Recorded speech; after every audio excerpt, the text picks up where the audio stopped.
Buenas noches. ¿Me escuchan? Sí, buenas noches, Juliano. ¿Qué tal?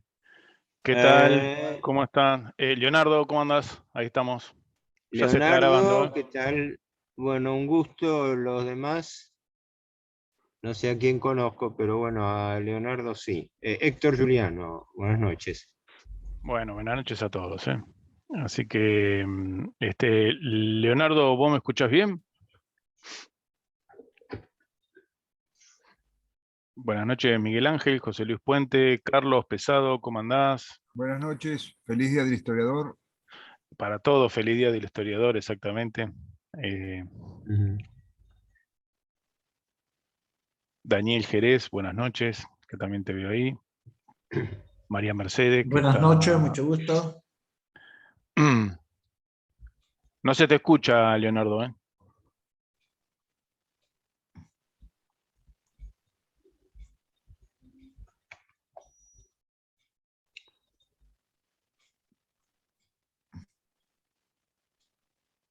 A ver si podés probar el audio, que no se te escucha, Leonardo, ¿eh?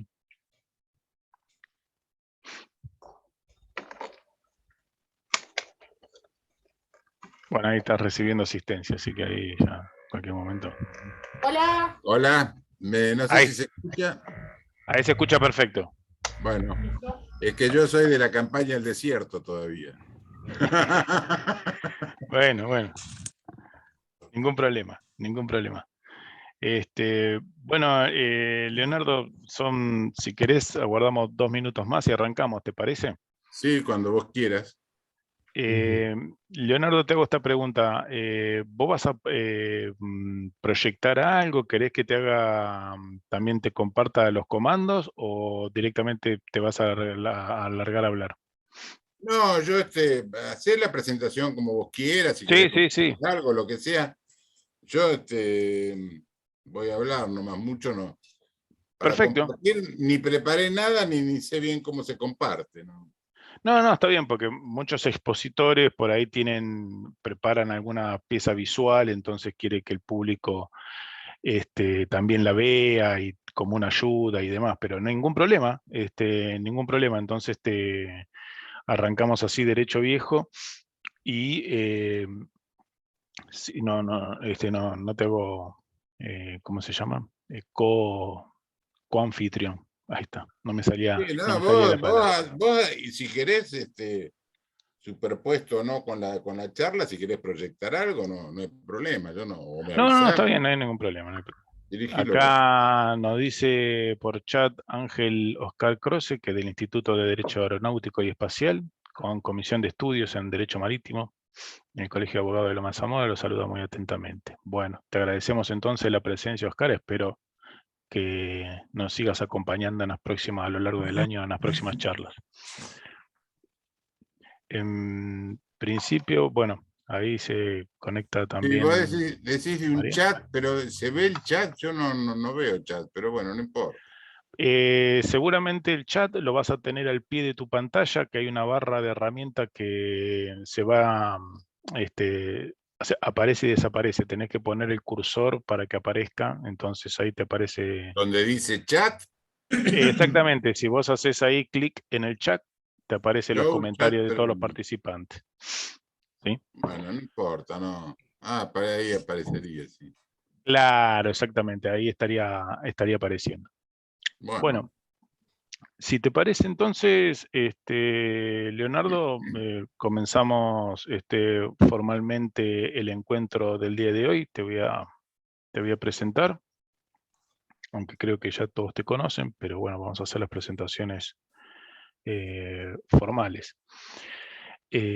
Ante todo, buenas noches para todos, muy agradecidos de que estén una vez más con nosotros, acompañándonos en esta serie de encuentros que tenemos un viernes al mes, los últimos viernes de cada mes, en el marco del Instituto de Investigaciones Históricas Don Juan Manuel de Rosa de Remedio de Escalada, filial del Instituto Nacional. Siempre recordando entonces la figura de nuestro presidente y fundador, que fue el doctor Omar Kraiker, que ya ha partido entre nosotros. Y, como bien decía en un principio Carlos, saludando en este Día del Historiador a todos los historiadores que batallan por la verdad histórica. Dicho esto, en el día de hoy tenemos a nuestro invitado, que es el ingeniero Leonardo Castanino. Ustedes ya muchos lo conocen, de una extensa trayectoria en el campo revisionista. En el día de hoy nos va a hablar sobre los antecedentes y causas de la guerra de la Triple Alianza contra el Paraguay. Esto me parece interesante ya desde el título, porque propone que hay que fue una guerra en contra del Paraguay, y también esta idea de revisionista, de llamarla de la Triple Alianza, de la Triple Infamia, etcétera, etcétera. Pero bueno, para eso Leonardo hoy nos va a estar hablando, y seguramente después lo volveremos a convocar porque es un tema muy extenso y quizás da para otro encuentro para ver las consecuencias que trajo esa guerra internacional, en donde fue sin duda la mayor guerra que desembarcaron o que ocurrió en el continente, sacando la guerra civil estadounidense, pero bueno, era una guerra civil. En este marco de una guerra internacional fue la más grande del siglo XIX. Así que, dicho esto, simplemente voy a hacer una presentación formal de Leonardo, que es ingeniero civil. Ha hecho grandes contribuciones al revisionismo histórico, tiene todavía en su Gaceta Federal muchas publicaciones, y quisiera compartir al menos unos 3 libros que él me pasó, como para que ustedes, no sé si se ve acá. ¿Sí? Estos son algunos de los libros que: Invasiones inglesas, de 1806 a 1870, precisamente la guerra del Paraguay, la Triple Alianza contra los países del Plata, y don Juan Manuel de Rosas, ¿sí? La ley y el orden. Algunos de estos libros son los que tiene entonces publicado don Leonardo.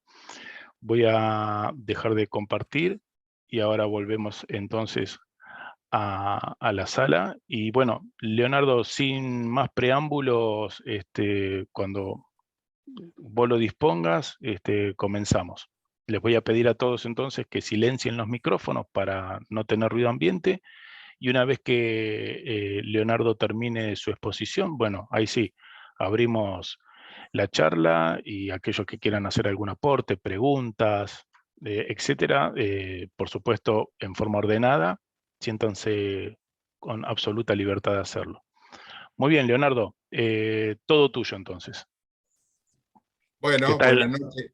Muy bien, buenas noches a todos los presentes, y les agradezco el interés de escuchar la charla. Agradezco también al Instituto Rosas de Escalada haberme convocado, para haberme propuesto esta responsabilidad. Y vos nombraste justamente a Omar Kraiker, que era un amigo con el cual hemos tenido largas charlas telefónicas sobre historia, y bueno, y también me recibió muy bien cuando estuve en el instituto. Lamentablemente ausente en este momento para esta charla, pero aprovecho la oportunidad, ya que lo nombraste y yo lo tenía pensado también, convoco a los amigos de él, los integrantes del instituto y amigos de él, como Pesado, Palmieri, por ejemplo, para hacer alguna charla homenaje en algún momento, porque creo que fue un luchador por el revisionismo histórico y sostenedor, digamos, o impulsor del Instituto Escalada. dicho esto, pasaríamos directamente a la charla, que yo la he dividido un poquito en marcar primero brevemente cuáles eran los protagonistas de la guerra, los argumentos que se usaron para esa guerra, que como bien dijiste fue la más grande, la más trágica de Sudamérica.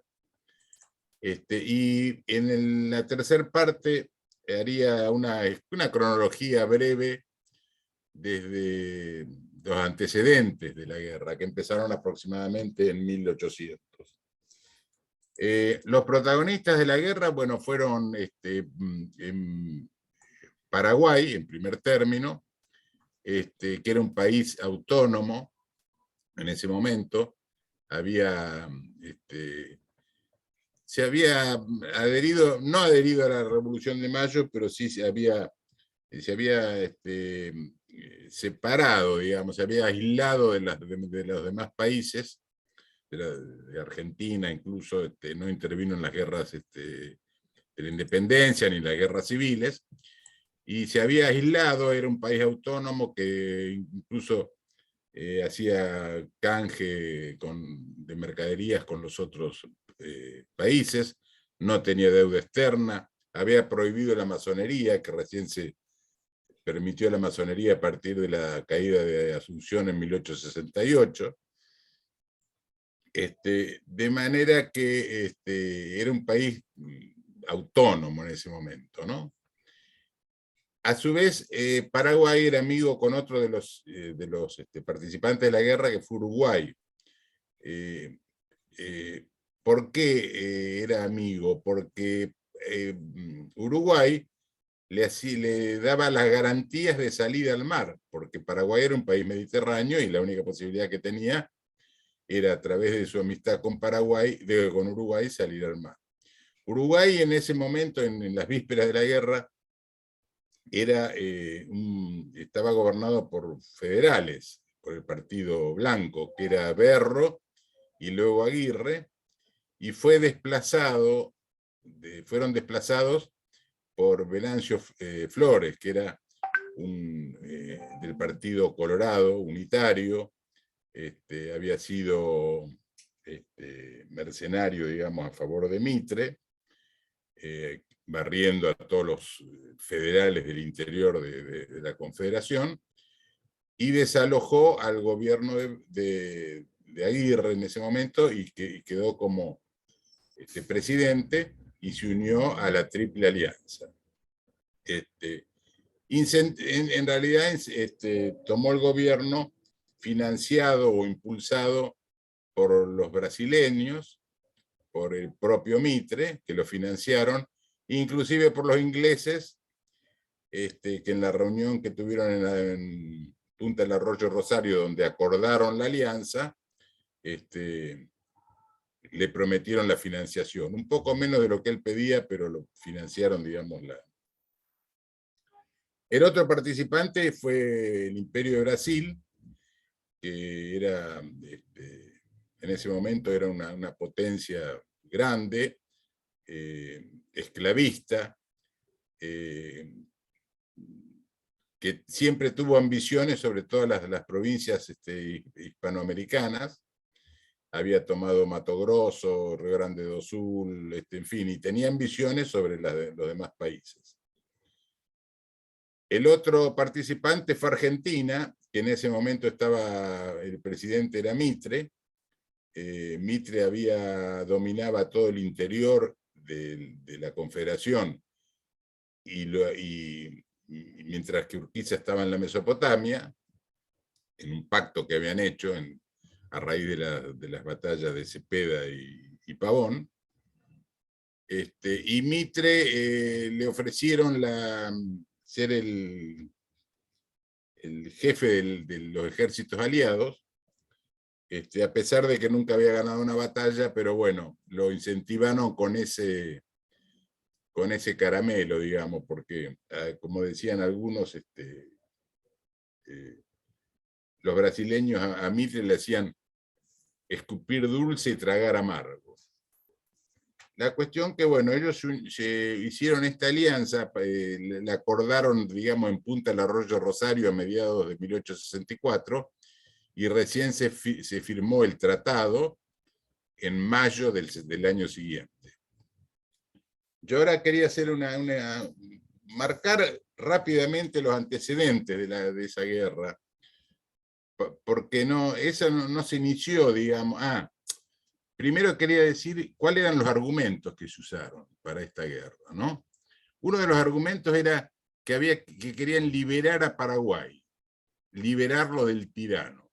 Y yo digo, bueno, si López era un tirano o no, ¿qué le importaba a los argentinos o a los brasileños? Si los paraguayos estaban conformes con el tirano, era una cuestión de ellos. ¿Qué argumento podían tener los brasileños para ir a liberar a Paraguay cuando ellos en su territorio tenían millones de esclavos? Incluso mandaron a las tropas brasileñas que tenía 40 negros esclavos por cada blanco libre. Por otro lado, en Argentina lo mismo. Mitre, ¿qué argumento tenía para ir a liberar a Paraguay? Si él acá había sometido a todas las provincias interiores al mandato de la capital, inclusive había fusilado a miles de federales, inclusive algún gobernador. Entonces, ¿con qué argumento estos dos países podían ir a liberar a Paraguay? Y lo más lindo, que para liberar a los paraguayos mataron al 75% de la población y al 90 y pico % de los hombres. Ahí hay alguna diferencia entre un historiador y otro, pero eso globalmente son las cifras. El otro argumento que se daba era llevar la civilización a Paraguay. No sé qué civilización llevaron, porque tomaron, terminada la guerra, demolieron todas las industrias, Paraguay tenía 465 escuelas antes de la guerra y quedó una sola en pie. De eso hay testimonios incluso que lo dan. Así que no sé cuál es la civilización que dice que llevaron a Paraguay. Y el otro argumento, que es el que más se usó y se usa todavía, es que nos invadieron Corrientes sin previa declaración de guerra. Y eso es una falacia, está totalmente demostrado, y yo después lo voy a dar cuando haga la cronología, que Paraguay ya había declarado la guerra a la Argentina antes de ocupar Corrientes. Incluso Argentina era beligerante a favor de Brasil antes de la ocupación de Corrientes y antes de la declaración de guerra. Lo que pasa es que Mitre escondió la declaración de guerra, que la tenía en mano, puso en prisión al emisario para pasar como país agredido. Entonces, cuando ocuparon Corrientes los paraguayos, dijo, bueno, nos invadieron sin declaración de guerra, y en 3 días en los cuarteles, 3 semanas en campaña y 3 meses en Asunción. Estuvieron 5 años peleando, pero sabían perfectamente que le habían declarado la guerra.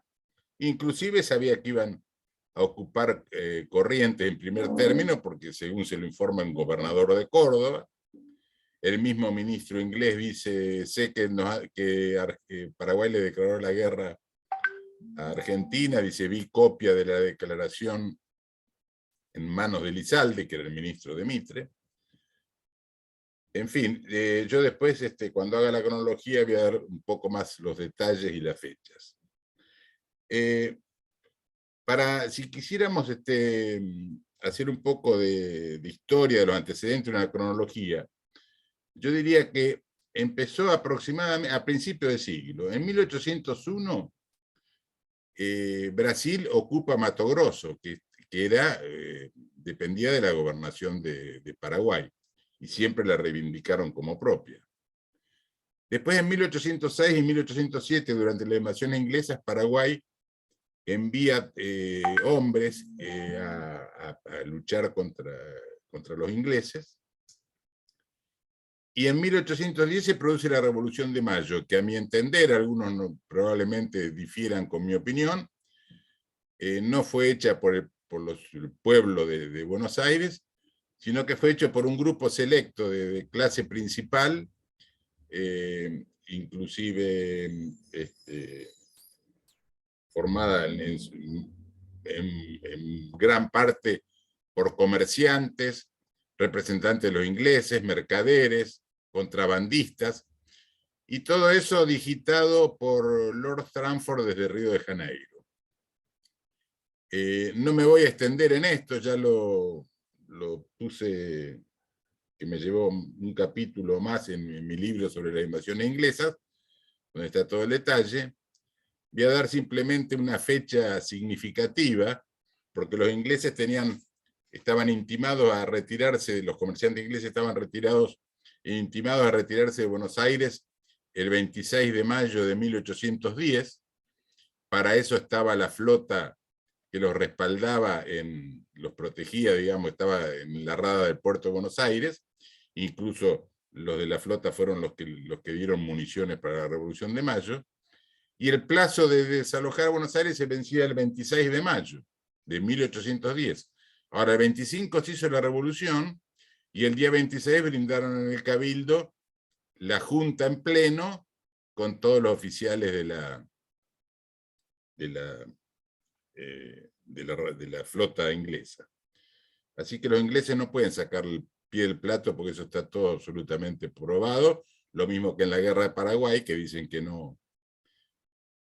Muchos dicen que no tuvo nada que ver, pero no pueden sacar el pie del plato, que dejaron rastro por todos lados. En la guerra de Paraguay hubo otro participante invisible, que fue la masonería, que estaba prohibida desde la época de Gaspar Rodríguez de Francia, y recién se formó la primer logia después de la caída de Asunción. Así que bueno, eso de la Revolución de Mayo será en todo caso para discutirlo en otra oportunidad. Yo ya lo dije con suficiente detalle y mis opiniones en el libro de las invasiones inglesas.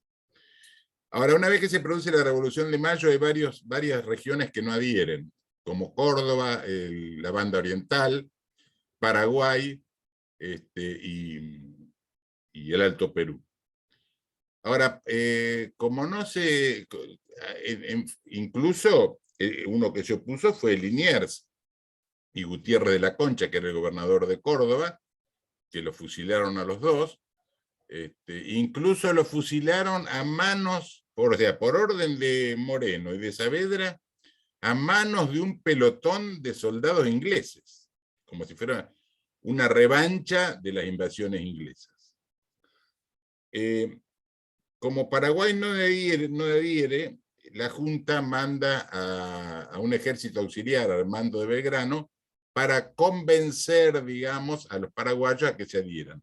Pero los paraguayos, cuando se sienten invadidos, los rechazan directamente, los vencen en Tacuarí y en Paraguarí, y Belgrano, bueno, diplomáticamente salva un poco la situación, pero se tiene que volver, cruzar de nuevo el río. Y en Paraguay se produce una revolución porque el gobernador Velasco, que hasta ese momento está bien conceptuado en Paraguay, es derrotado. Incluso va con el parte de la derrota a Asunción, pero los autóctonos de Paraguay, la gente paraguaya allí, fue la que retoma de nuevo la lucha y lo vence a Belgrano. Entonces, se hace producida esa Revolución de Mayo, una revolución en 1811, lo obligan a Velasco a gobernar con una junta compuesta por Velasco y dos paraguayos. Uno de esos paraguayos era Gaspar Rodríguez de Francia, que era un paraguayo que había estudiado en Montserrat, en Córdoba, y era un hombre firme, desconfiado, de gran carácter, y provoca en Paraguay una revolución, digamos, por ejemplo, divide el territorio paraguayo en parcelas que se le da a los propios paraguayos con la condición de que la trabajen. Deja algunas estancias de la patria que eran más grandes, entonces ahí producían animales o herramientas para repartir entre los chacareros. No toma ningún empréstito, como dije,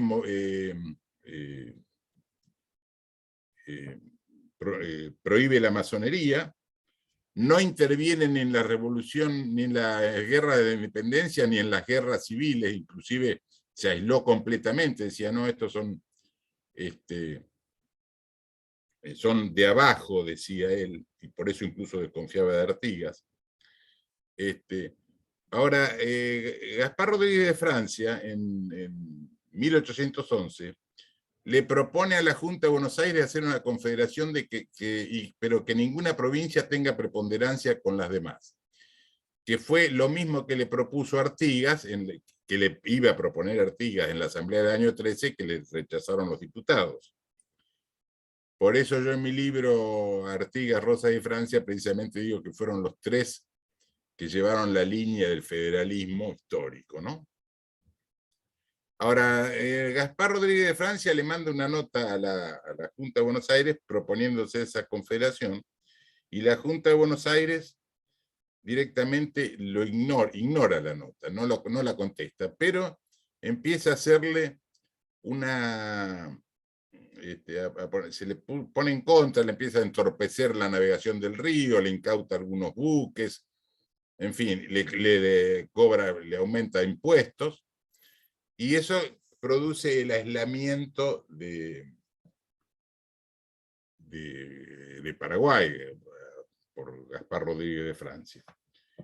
Gaspar Rodríguez de Francia mantuvo ese aislamiento, incluso Rosas le manda un emisario que se llamaba Arocena, y hacen un pacto, digamos, de palabra, porque no quedó nada escrito, fue una cosa privada, donde Rosas le proponía mantener el status quo, o sea que ni Paraguay iba a pedir la separación, ni Rosas iba a incorporar Paraguay a la Confederación. Hay que ver que Rosas pensaba que Paraguay era una provincia argentina. Eso se mantuvo hasta 1840. Después vemos qué pasó después de 1840 con respecto a eso. Nombré la Asamblea del año 13, después de la Asamblea del año 13, Artigas forma la Liga de Pueblos Libres, lo nombran protector de pueblos libres, los pueblos libres eran Entre Ríos, Corrientes, Misiones, Santa Fe y Córdoba. En 1815, un año antes de 1816, de la Declaración de la Independencia, en el Congreso de Arroyo de la China, los pueblos libres declaran la independencia de España y de todo país extranjero, manda una nota, una copia, digamos, de la declaración a la Junta de Buenos Aires, y en Buenos Aires directamente lo rechazan, incluso ponen prisioneros a los emisarios. Ahí empieza el enfrentamiento de Buenos Aires con Artigas. Hay que aclarar que Artigas nunca quiso separarse, él se decía que era argentino nacido en la banda oriental. Después de eso, en 1817, Brasil invade la banda oriental, pasando por encima de Artigas, que Artigas hace el reclamo, y por eso llegaron a Cepeda de 1820 por la protesta de Artigas. Después, en 1824 se produce el empréstito Baring, y en 1827, en la batalla de Ituzaingó, los argentinos vencen a los brasileños que estaban ocupando la banda oriental. Lo vencen por las armas, pero Rivadavia, a través de García, le cede diplomáticamente lo que habían ganado con las armas, y en definitiva Uruguay termina independizándose, a pesar de que Uruguay, según después de los 33 orientales, que fue en 1825, se había declarado que formaba parte de la Confederación, incluso estaba en contra de Brasil, decía de todo, digamos, es para leerlo porque realmente llama la atención lo que decían, ¿no? Después, bueno, después asume Rosas el poder. En 1831 hace el Pacto Federal, que era entre la provincia de Buenos Aires, Santa Fe y Entre Ríos, y invita a las demás provincias a adherirse. Después, en 1840, de 1838 al 40, tuvo la guerra contra la Confederación Peruano-Boliviana. En 1840, contra los anglo-franceses, y en 1840 contra la Confederación Peruano-Boliviana. Después, en 1840 muere Francia y asume el gobierno Carlos López, que era más aperturista que Francia. Entonces, trata de modernizar Paraguay, etcétera, y entre otras cosas, quiere pedir la independencia y manda un emisario a Buenos Aires, que está un mes aproximadamente, para pedir la independencia o la separación paraguaya, pero es muy bien tratado y convencido. Incluso él mismo después influye a su gobierno diciendo que sí, que en realidad nos convendría unirnos. Pero Rosas le contesta a esa declaración, le contesta con dos documentos. Un documento público, donde le dice que en realidad Paraguay es parte es una provincia argentina, y que él no está ni a favor ni en contra de que se separe o que pida la independencia, pero que en todo caso eso lo tienen que resolver todas las provincias, porque Paraguay es parte de la Confederación. Y que en todo caso, cuando termine la guerra franco-argentina, cuando se pacifiquen las provincias, lo iban a decidir entre todas. Eso en la carta pública, pero en un documento privado le dice: miren, no les conviene separarnos, no nos conviene separarnos ni a ustedes ni a nosotros, porque nos vamos a debilitar los dos, se nos va a llenar de extranjeros y de logias, y nos van a terminar comiendo los brasileños, que fue lo que pasó, porque fue lo que pasó después en Caseros en 1852, y después en la Guerra de Paraguay, en 1864, que destruyeron. O sea que fue un vaticinio de Rosas, que la historia terminó dándole la razón. Así que bueno, después vienen los hechos de Caseros, donde se une Brasil y Urquiza, incluso con la buena vista de Paraguay, porque Paraguay le habían prometido que le iban a dar la independencia. Si bien no participó directamente, por lo menos apoyó, digamos, el desalojo de Rosas, que en realidad era el muro de contención, precisamente. Rosa era el muro de contención contra el avance brasileño que venía avanzando desde siempre, ¿no? Después de la caída de Rosas, a Paraguay le aceptan, digamos, la independencia, y en 1857 hay un conflicto ahí entre Paraguay y Brasil, desde que Brasil les usurpó, digamos, el Mato Grosso, que los paraguayos todavía lo reivindicaban como propio. Entonces los paraguayos le impedían o le dificultaban la navegación del río Paraná hacia Mato Grosso a los brasileños.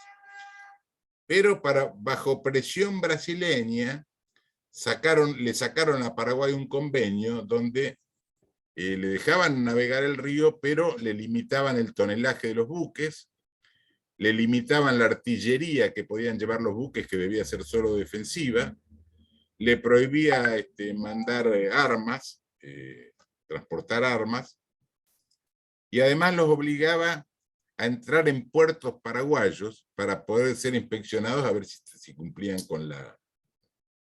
con esos requisitos del pacto que habían hecho.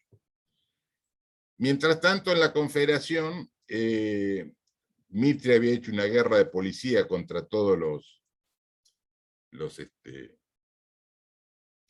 el interior, contra los federales, ante la pasividad de Urquiza, que no intervenía. Entonces hace lo que yo llamo una guerra de policía contra los federales, porque le había dicho que ni siquiera tenían, como que eran delincuentes, que la única manera de combatirlos era con la delincuencia. En el 63, Venancio Flores invade la banda oriental, y el convenio de navegación, ese que nombré, fue un poco la chispa que desató la guerra, porque ¿qué pasó? El 18 de noviembre de 1864, Brasil manda un buque que llamaba Marqués de Olinda, y cuando pasa frente a Asunción pasa de largo. Entonces, como violaba el tratado de navegación, López lo hace incautar, le incauta toda la mercadería, el armamento que llevaba, y pone precio a los prisioneros y directamente le declara la guerra a Brasil. La guerra a Brasil, la guerra a Paraguay en realidad ya estaba programada desde antes. Incluso Mitre, por ejemplo, en La Nación decía, ¿cómo? ¿Dónde quedó el pacto que hicimos en 1851? El próximo, ¿dónde quedaron los acuerdos de 1851? El próximo paso es Paraguay. Por eso que cambian al gobierno federal de Uruguay, y dice, el próximo paso es Paraguay. Incluso Pastor Obligado decía, no, lo de Uruguay no es una guerra extranjera, es la lucha eterna contra la mazorca que ahora se ha enquistado en Montevideo. Eso lo dice públicamente en el diario El Tribuno. Entonces, la prensa argentina, a través de La Nación Argentina, que era el diario de Mitre, empieza a meter leña al fuego, lo trata, dice, sí, habla de la talabartería de López por Paraguay, dice, ya se escucha hablar de alianza y se escuchan los cañonazos, o sea, empieza a meterle fuego leña al fuego, y se termina pactando, ya dije, en junio del 64, en Punta del Arroyo Rosario, hacen el pacto de alianza, que no firmado, pero queda acordado. Se reúne Elizalde por Argentina, Saraiva por Brasil, Venancio Flores por Uruguay y Thornton, que era el inglés. Y ahí hacen el pacto, incluso le pactan la financiación que le iban a dar a Venancio Flores, que a Venancio Flores le decían el degollador de Cañada de Gómez, porque había degollado a un pelotón de federales que los encontró durmiendo. La cuestión que el 18 de mayo, en Brasil empieza, a partir de que hacen el tratado el pacto de Punta del Rosario, empieza a presionar a Uruguay, porque ¿qué pasaba? En Uruguay había algunos ganaderos brasileños que contrabandeaban hacienda, incluso robaban hacienda, y los uruguayos, bueno, trataban de limitar ese comercio. Entonces los brasileños protestaban contra Uruguay. Incluso le empezó a mandar hasta intimaciones que eran rechazadas por los uruguayos. Los uruguayos le piden a López que lo defienda, o que le mande algunas tropas porque tenía miedo que le invadan Uruguay. La cuestión que, mientras tanto, Mitre se declaraba neutral. Él dice, nosotros no tenemos nada que ver, somos neutrales. Pero mientras tanto, le daba ayuda a Venancio Flores. Y después que Paraguay le declara la guerra a Brasil, Argentina, a partir de ese momento, ya es beligerante, porque yo doy 2 o 3 razones. Una, le habían dado en Corrientes, le habían dado lugar para depósitos de armamento y de insumo, digamos, del ejército brasileño.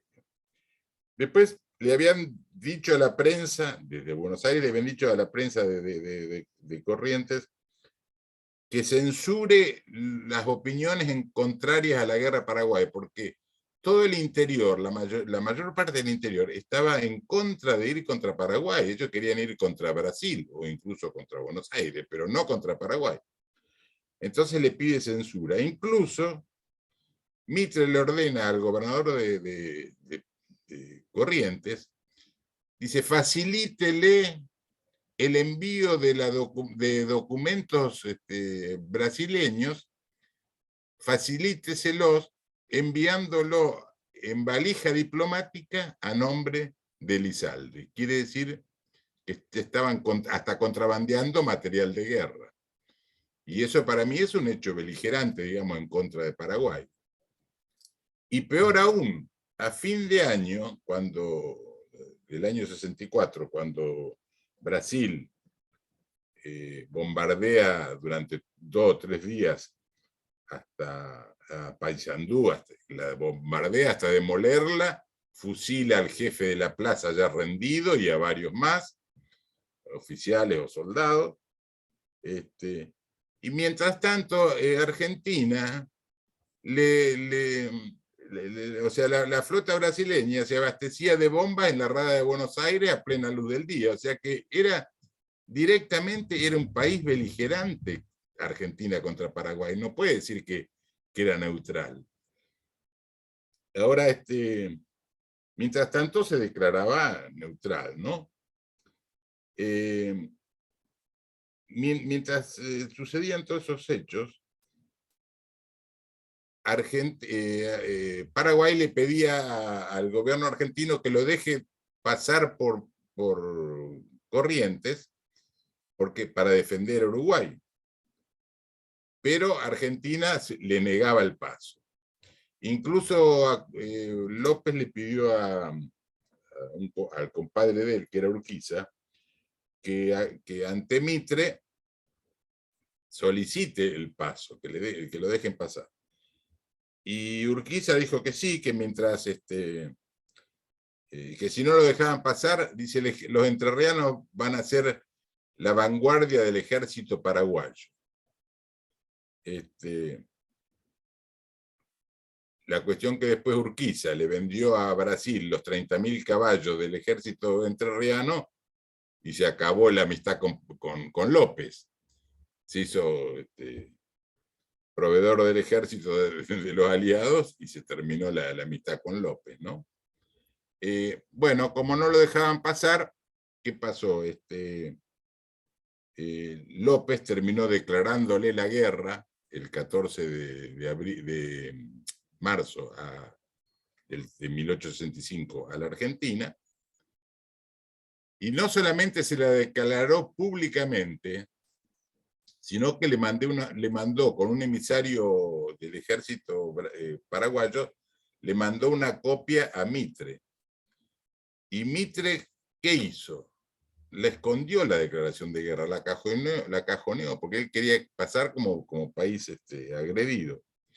Y eso se supo porque el mismo representante inglés le informa a su gobierno, dice, sabemos que, o sé que Paraguay le declaró la guerra a la Argentina porque vi copia de la declaración en manos del ministro Elizalde.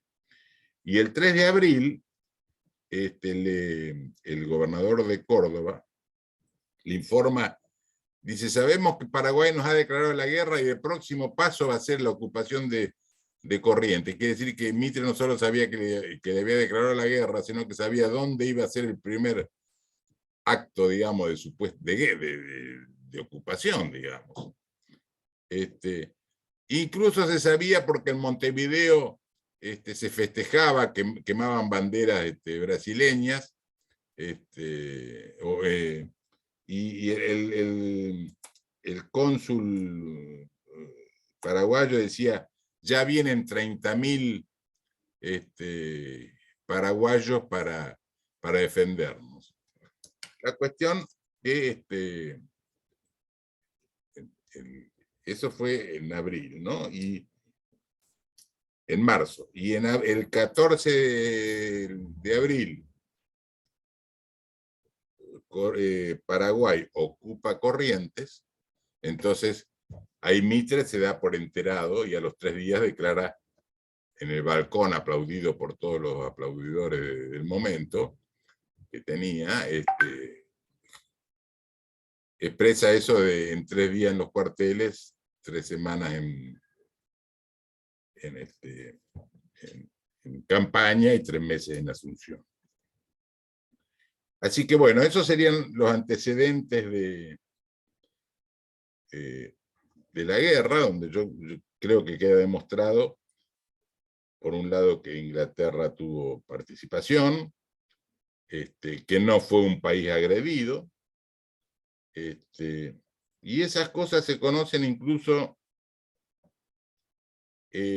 por declaraciones, por ejemplo, del propio José Mármol, que era representante brasileño, argentino en Brasil, y cuando hubo una polémica por la guerra entre Mitre y Gómez, José Mármol dice, no, hay un error de fecha, dice, la guerra no empezó el 1 de mayo de 1865 cuando se firmó el tratado, empezó en junio del 64, cuando se reunieron en Punta del Arroyo Rosario, fulano, mengano y sultano, los nombra a todos, ¿no?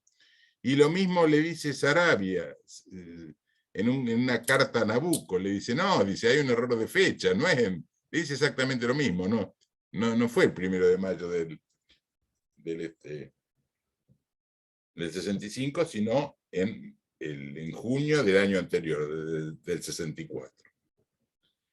Así que bueno, yo ahí concluiría esta primera parte, que es desde los antecedentes hasta la propia declaración de guerra. No sé cuánto tiempo ha pasado, pero si les interesa podemos en una reunión próxima hacer la parte de los hechos bélicos y alguna negociación posterior o consecuencias que tuvo la guerra, ¿no? Así que eso sería todo por ahora. Perfecto, Leonardo. Sí, ya estamos 20:50, así que fue con un gran poder de síntesis y bastante esclarecedor los antecedentes y las causas que a nuestro juicio quedan ahí bastante claros.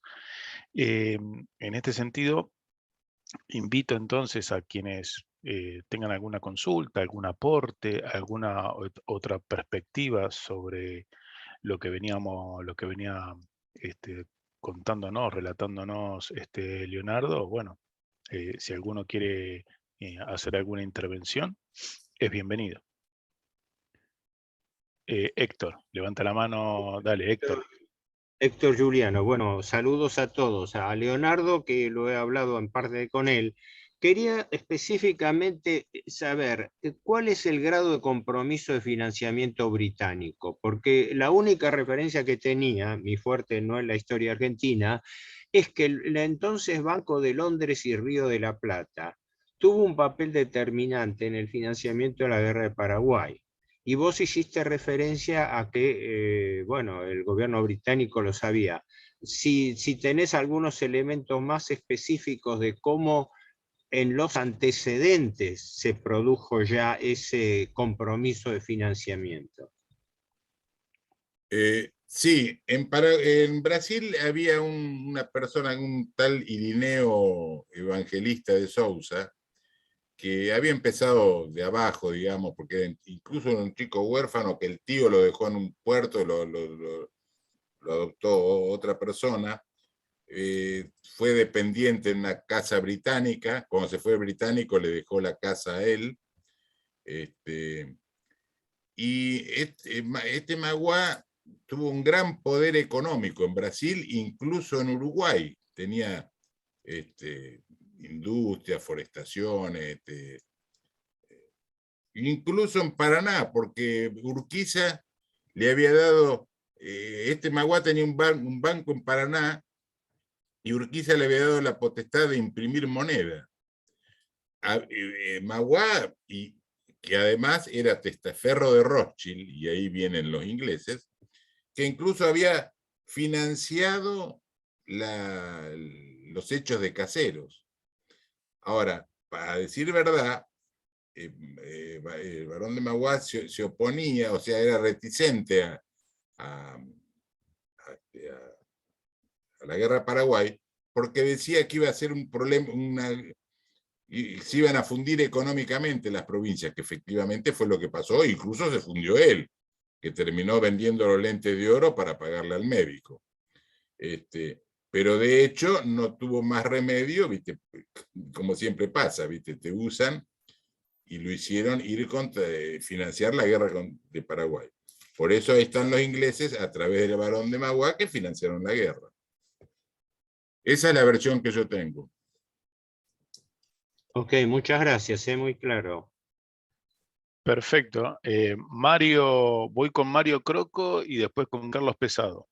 Adelante, Mario. No se te escucha, ¿eh? Tenés el... Ahí está.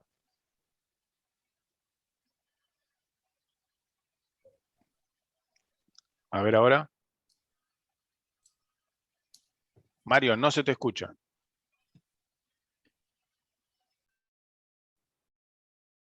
O yo soy sordo o acá no ha hablado nadie. No. Pueden ser las dos cosas. No, Mario, no se te escucha, ¿eh?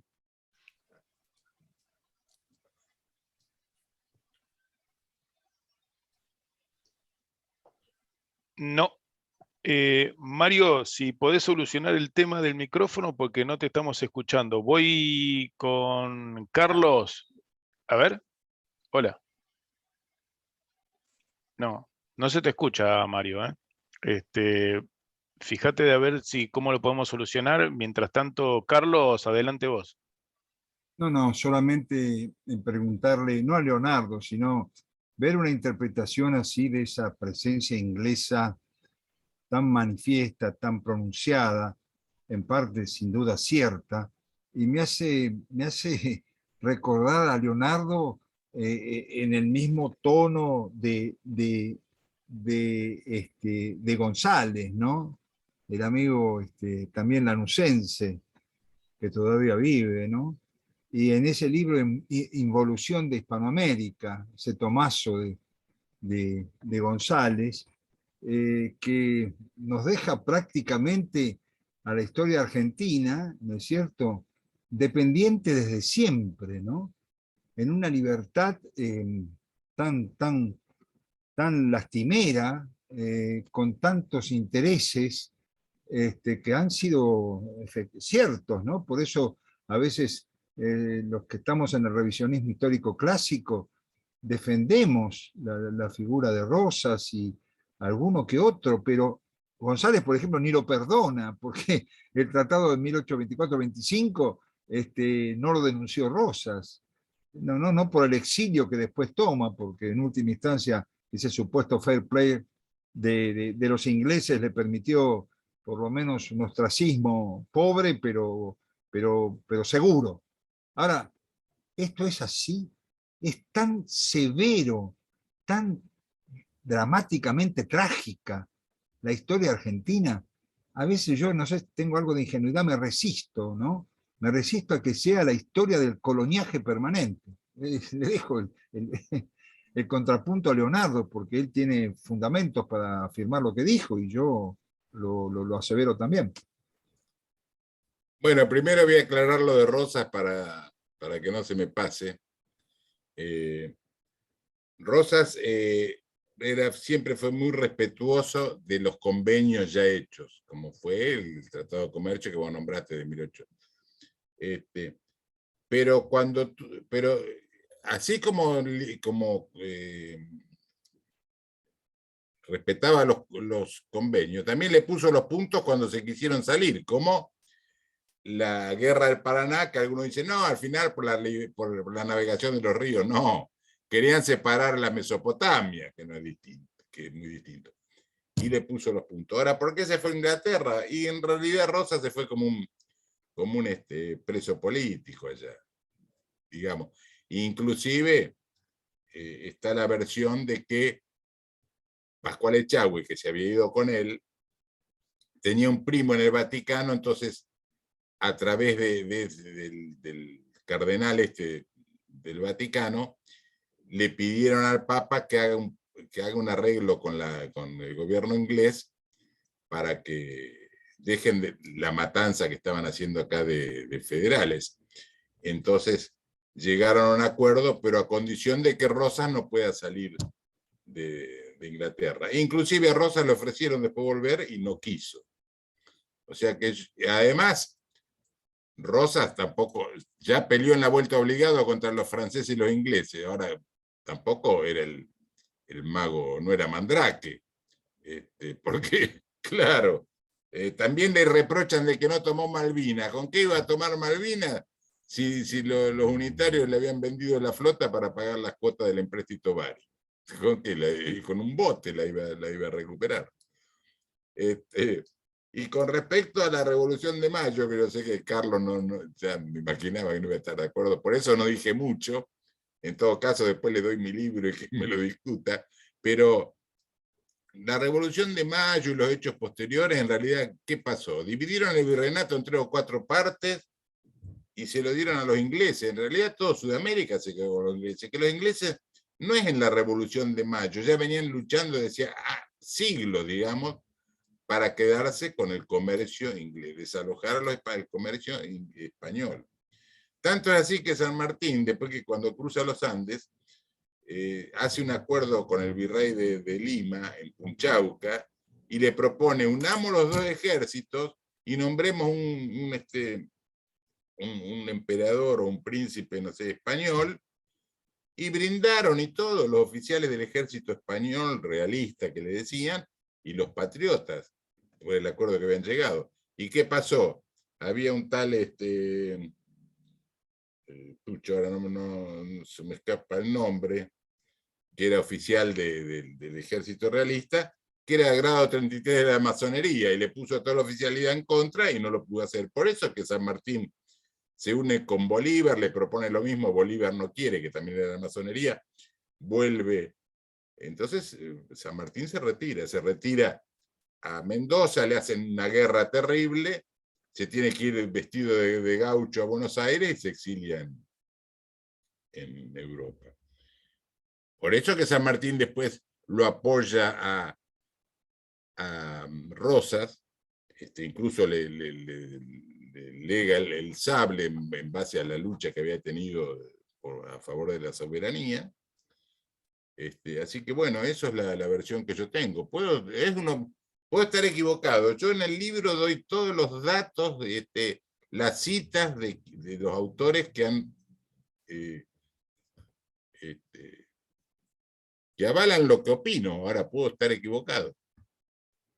No, perdón, no, yo no afirmo que estés equivocado. Por lo menos me quedo tranquilo que San Martín para vos no es un agente inglés. Lo que digo es que coincidía muchas de tus opiniones con este trabajo de González, amigo también de muchos años, al que yo también respeto, porque tiene una obra importante escrita y una fijación casi monocausal de nuestra historia. Esto es lo que yo señalo, pero respeto mucho, no es solo una opinión, esta es una opinión fundada la que diste. Muy bien. Ah, pero No, más. Carlos, ¿vos qué querés que me pelee con González? También me voy a pelear con todo el mundo. Me van a dejar No, todo lo solo. contrario No. si coincidís. No, yo te digo no coincido, no, y he leído poco de él también. Si vos me decís de San Martín, yo no sé si San Martín quiso usar a los ingleses y los ingleses le usaron a él, no sé qué pasó.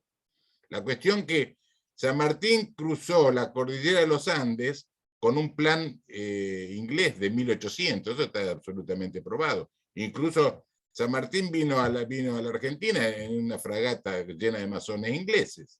Ahora, si él era masón, no sé, yo no tengo la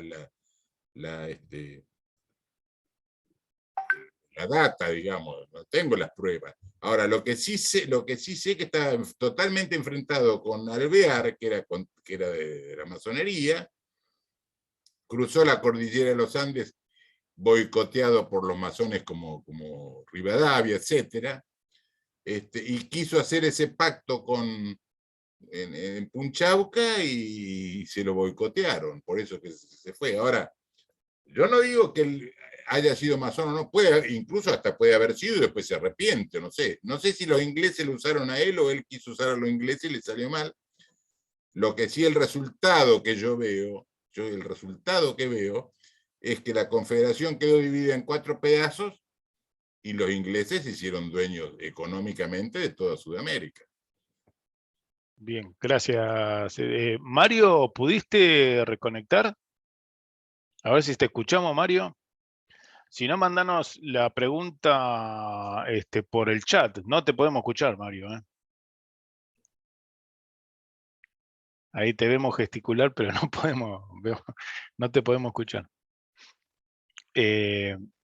Si hay alguien, por favor, Mario, si por el chat, entonces conectate y manda lo que quieras decir, porque no estamos pudiendo te escuchar entonces. ¿Hay alguien más que quiere? Sí, ahí estás levantando. García Delgado. Perfecto, dale. Gracias a todos ustedes y a Leonardo por tanto conocimiento que nos está expresando. Me queda una consulta de ese poderío de Paraguay, que a pesar de tener razones de declararle la guerra a Brasil y también a la Argentina, ¿qué es lo que lo impulsa, a pesar de las razones, lo impulsa a Paraguay a poder declarar una guerra a un imperio y a la Argentina? O sea, ¿qué poderío tenía para decir, le declaro la guerra con el concepto de que se las gano? Entonces, ¿qué poder tenía Paraguay? Y yo creo que más que él evaluar que tenía poder para pelear contra los dos, lo llevaron a la guerra. Eso fue lo que pasó, porque lo tenían encerrado ahí como un país mediterráneo. La única salida que tenía Uruguay era Uruguay, le invaden Uruguay, lo siguen encerrando, lo siguen presionando, y además él no le declara la guerra a la Confederación, le declara la guerra a Brasil, que le había usurpado Mato Grosso. Y bueno, y ojo, no tenía el poderío, pero estuvieron 5 años, se fueron con el hilo en las patas, ¿no? Así que yo creo que más que él declarar la guerra por un gusto, porque era loco, o lo que sea, lo llevaron a la guerra. A mí una vez en una entrevista que me hicieron, en un reportaje, en una entrevista radial, por supuesto estaban totalmente en contra de López, ya no sabían qué argumento ponerme, y uno de los que me entrevistaba era un médico, y me dice, no, pero está demostrado que López tuvo disentería y había quedado loco. Bueno, entonces si quedó loco, se justifica todo lo que hizo. Lo está justificando vos médicamente. Yo creo que no era loco, era un tipo firme, de genio, y bueno, lo encerraron y Mirá, cuando vos te encerrás a un perro y en un momento sabe que no te va a ganar, pero te muerde, ¿no? Te lo digo como paisano que soy del campo, pero es así.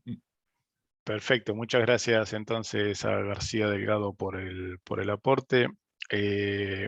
No sé si hay alguien más que quiera aportar algo o hacer alguna pregunta. Sí, Juliano, ¿puede ser? dale.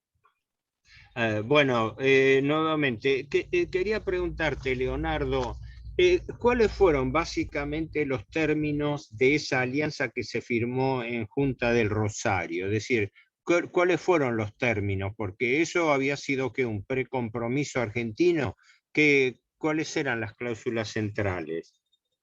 No, en realidad no se firmó nada en la Punta del Arroyo Rosario. Se acordó que se iba a hacer una alianza entre Argentina, Uruguay y Brasil en contra de Paraguay. Le prometían financiación a Venancio Flores, creo que pidió, no sé si $1 millón de pesos fuertes, le dieron 500.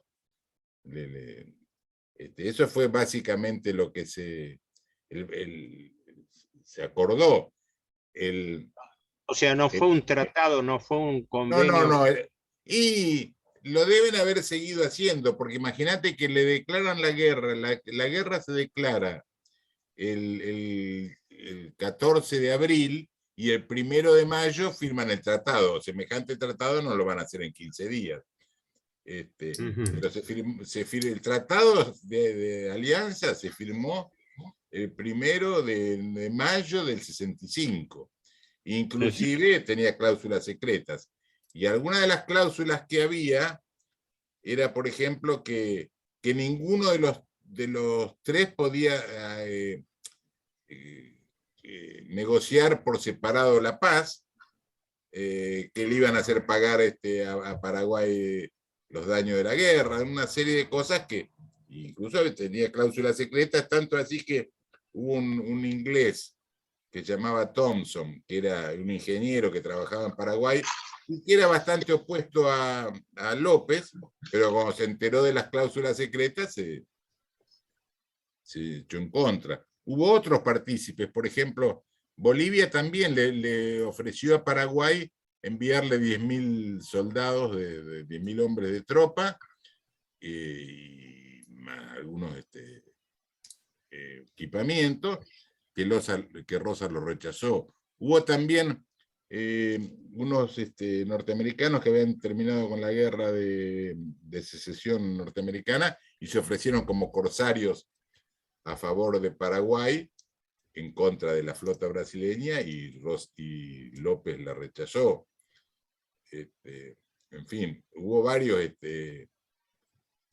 incluso López le propuso porque otra de las cosas que lo acusan a López es que él llevó la guerra hasta el final, es que se la llevaron hasta el final. Por ejemplo,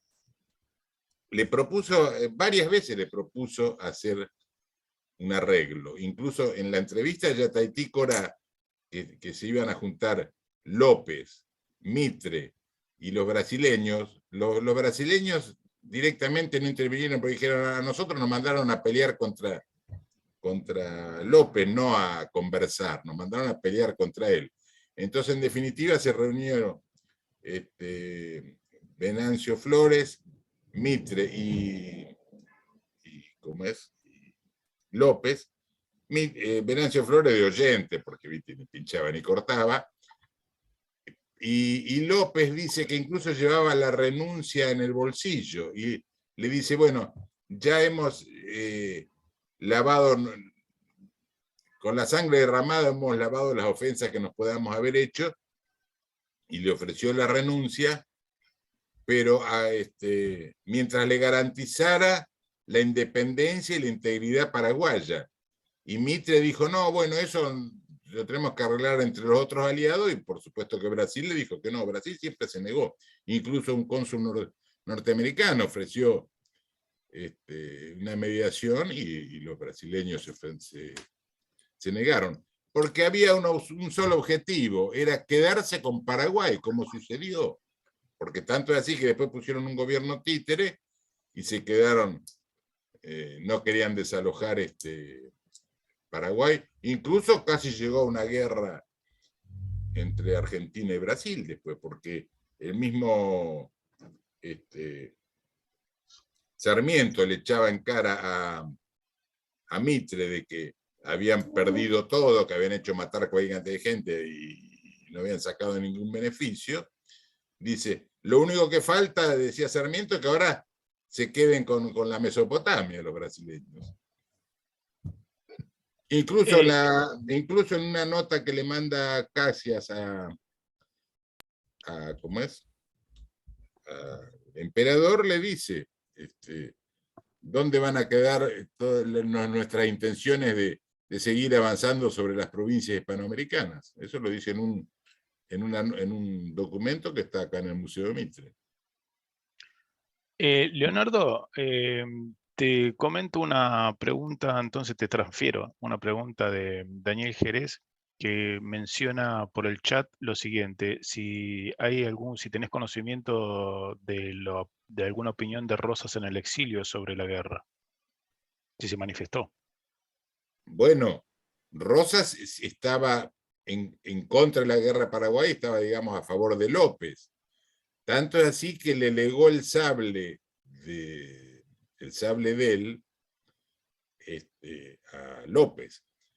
Que valga una aclaración acá, porque algunos yo escuché decir, incluso hasta por televisión, que decían, sí, porque todos saben que San Martín le donó el sable a Rosas y Rosas le donó el sable de San Martín a Paraguay. No, lo que le donó Rosas fue el sable de él, no el de San Martín. El de San Martín, el que le donó San Martín a Rosas, se quedó con Rosas, incluso lo acompañó en el cortejo fúnebre y lo mandaron después para acá. Lo que le dijo, lo que le dio el sable de él, y la confusión viene porque esa Rosa, cuando se le da el sable a López, dice, así como San Martín me donó el sable libertador, o me legó el sable del libertador, yo a su vez le lego el sable de la soberanía, pero era el de él, no el de San Martín. Lo que pasa es que algunos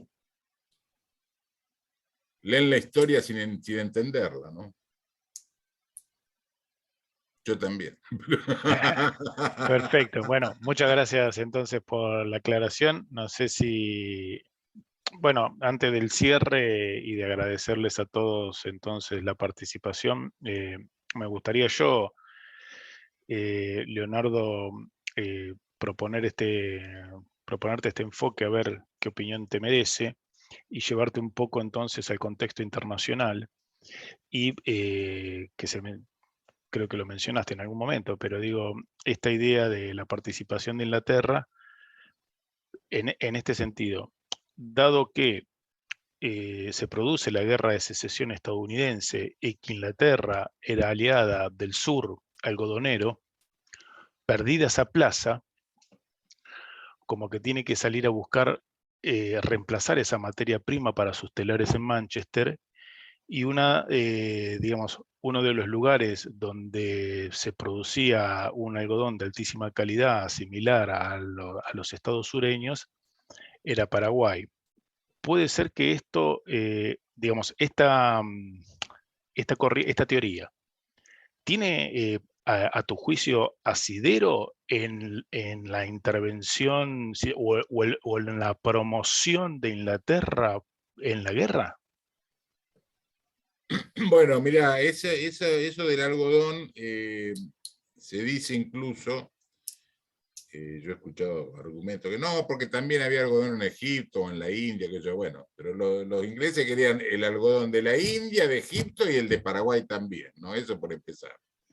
En segundo lugar, que para mí es, digamos, el hecho fundamental, ¿no? Paraguay no tenía empréstitos, hacía trueque, en vez de, como no le daban, como no tenía moneda, le hacía trueque con los estados vecinos, y sobre todo era un mal ejemplo, porque era el único país en América que no tenía empréstito, que había prohibido la masonería, y que era autónomo, independiente. Ese es el mal ejemplo que quería matar Inglaterra. Y ese mismo ejemplo lo podés ver después de la Guerra de Paraguay hasta nuestros días, lo podés ver a través de los ingleses, porque los ingleses siempre han hecho pelear a unos contra otros para seguir ellos con la hegemonía, ¿no? Por eso yo en mi último libro, para darle contexto a toda esta situación, lo llamo Guerra Imperialista contra las Provincias Unidas del Río de la Plata y del Paraguay, desde Trafalgar hasta Cerro Corá, porque para mí tiene todo que ver, no es que un día López se levantó de mal humor y le declaró la guerra a Brasil. Tiene toda una secuencia histórica, ¿no? Perfecto. Ahí te transfiero entonces la última de Miguel sobre el pintor Cándido López, si tenés ahí el que retrata, ¿no? El que va a cubrir, no solamente va a participar en la guerra, sino que luego va a hacer esos fenomenales cuadros panorámicos, ¿no? Con esa técnica que inaugura de la campaña. Bueno, Cándido López le decían el manco de Curupaití, porque él era derecho y perdió la mano derecha en Curupaití de un cañonazo, y aprendió a dibujar con la izquierda, a pintar con la izquierda, hace unos cuadros extraordinarios con una calidad y cantidad de detalles impresionantes. Yo tengo algunas láminas que he comprado, que me han regalado, incluso hasta en Paraguay, estaban exhibidas acá en el Museo de Arte de acá de Buenos Aires, y una obra extraordinaria, siendo que pintado con la mano menos ágil, no sé bien cómo, no me sale la palabra. Bueno, en vez de pintar con la derecha, aprendió a pintarlo con la izquierda. No sé si esa es la pregunta si contesta la pregunta. Sí, un poco te pedían un señalamiento y Daniel, sobre las opiniones de Alberdi sobre la guerra. Bueno, Alberdi también estaba en contra. Tanto es así que yo el libro mío se llama Guerra de Paraguay, la triple alianza contra los países del Plata, porque Alberdi, entre otras cosas, dijo que la guerra de la Triple Alianza era la guerra de la triple oligarquía porteña, montevideana y de Río de Janeiro contra las provincias unidas del Río de la Plata. Yo puse países porque en esa época países y provincias lo mismo, pero Alberdi estuvo totalmente en contra, incluso se enfrentó públicamente con casi todo, sobre todo con Mitre. Lo acusaban de aparaguayado. Y él decía, yo no soy aparaguayado, no estoy imbuido de un falso patriotismo, porque Alberdi lo vio claro, que era una guerra, digamos, contra un país autónomo, contra una provincia argentina. Por eso él dijo esa frase, que era de la triple oligarquía porteña, montevideana y de Río de Janeiro contra las provincias del Río de la Plata. Inclusive, fíjate que era tan en contra que estaban sobre todo las provincias del interior, que incluso hubo levantamientos como el de Felipe Varela, que hubo varias batallas y guerras. Felipe Varela hasta vendió la estancia para comprar unos cañones para pelear en contra de Mitre, y armó semejante revuelta que Mitre tuvo que dejar el ejército, la jefatura del ejército aliado.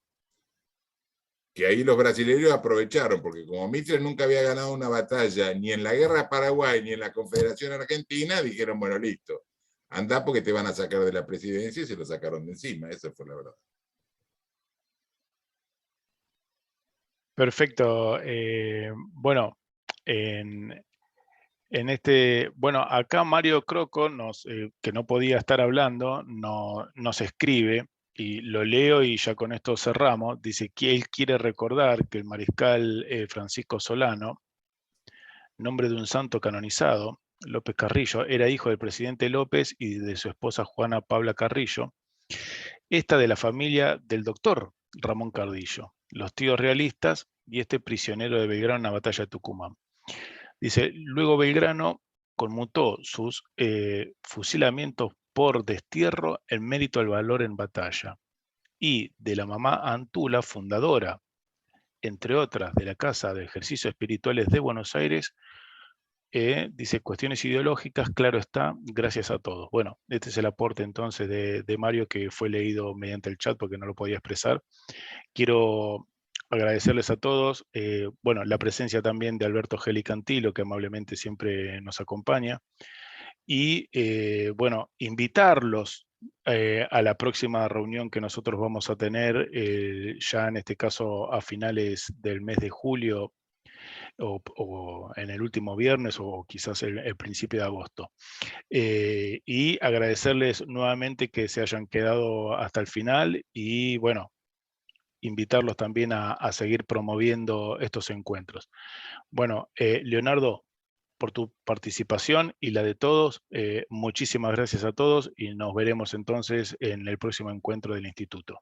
¿Sí? Recuerden que esto lo pueden ver en el canal de YouTube del Instituto de Historia de Remedio Escalada, en Instagram del canal del Instituto. Esto es gracias a José Luis Puente, que se encarga ahí después de editar todas estas charlas y subirlas a las redes para que queden y puedan ser vistas todo el tiempo que sea necesario. Muchísimas gracias. No, gracias a ustedes, te Leonardo. agradezco. Y bueno, disculpen si por ahí no tengo suficiente orden y decir las cosas. Y mi oratoria es más paisana que... Suena bien. Felicitaciones. Bueno. Muchas gracias. Nos Bueno, estamos gracias a viendo. ustedes. Gracias a todos.